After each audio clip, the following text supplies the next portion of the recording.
Ini cerita penting banget untuk para orang tua, khususnya para ibu yang punya anak kecil, anak remaja, apalagi anak-anak di bawah umur ya, anak perempuan yang masih masa mencari jati diri ya.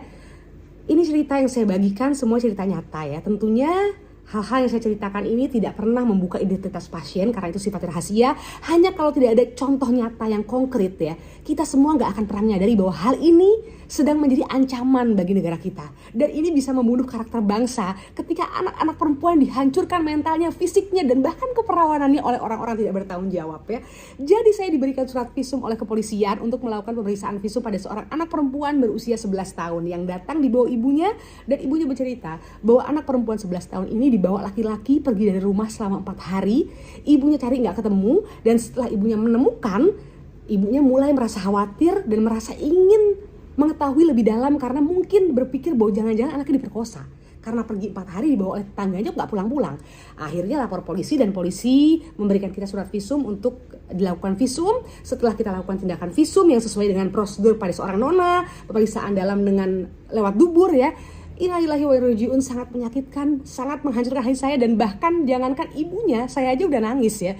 Karena ternyata selaput darahnya sudah robek, sudah tidak virgin tentunya, sudah ada robekan lama di dalam, robekan baru di dinding vagina yang menunjukkan kalau anak perempuan ini sudah berkali-kali diperlakukan tindakan asusila seperti ini ya. Dan tentu ini bukan pertama kalinya saya melakukan visum pada anak di bawah umur, sudah sering, dan saya juga sering dipanggil ke persidangan untuk menjadi saksi ahli ya.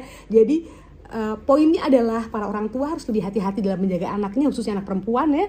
Anak laki-laki juga perlu dijaga banget, tapi anak perempuan yang masih kecil, yang masih remaja perlu lebih khusus konsennya ya. Dan saya jadi ingat sebenarnya prinsip yang diberikan sama mama saya sejak saya kecil, yang sekarang ini saya sering baca-baca juga di media, dan semuanya tuh udah pernah diajarin sama mama saya waktu kecil. Ilmu atau prinsip tangkis, TANGKIS. T-nya itu adalah tubuhmu hanyalah milikmu. Orang lain nggak boleh memiliki tubuhmu. A-nya ada rahasia di balik baju. Jadi di balik bajumu, di balik celanamu itu ada rahasia organ-organ vital yang tidak ada yang boleh siapapun melihat apalagi menyentuhnya. Hanya ibumu yang boleh lihat. Ayah aja udah nggak boleh melihat tubuhnya anak perempuan kalau anak perempuan sudah balik kan. Jadi hanya ibu yang boleh melihat isi tubuhmu. Yang lain tuh nggak boleh ya. N, nggak boleh ya nggak boleh. Jadi kalau sudah sifatnya tidak boleh, artinya tidak boleh ada yang menyentuhnya. G-nya gelagat bahaya, waspada. Jadi anak harus diajarin sebetulnya untuk mengetahui apa aja gelagat bahaya. Misalnya ada seorang laki-laki yang mengikutinya, atau ada laki-laki yang mengajak ke tempat sepi, atau ada laki-laki yang memberikannya makanan secara gratis, yang memberikannya hadiah secara gratis. Jangan mau, itu tuh gelagat bahaya ya. Makanya kalau dipaksa lawan. Kalau misalkan tidak bisa melawan, setidaknya lari. Makanya anak perlu banget diajarin bela diri dari kecil. Itu pun yang diajarin sama orang tua saya sejak saya kecil. Ekstrakurikuler, kegiatan bela diri itu dianggap penting karena untuk menjaga diri di saat-saat emergensi, paling nggak anak ini punya kekuatan untuk lari dan mempertahankan kehormatannya ya. Ingat, nggak semua rahasia itu baik. Jadi kalau dibilang jangan ngomong sama siapa-siapa, harus dirahasiakan, diancam, jangan percaya. Lapor orang tua, lapor orang terdekat yang bisa dipercaya. Dan S-nya tentunya selalu cerita ke orang tua ya. Jadi apapun yang terjadi meskipun orang tua marah, orang tua ngomel ya, itu hanya sesaat.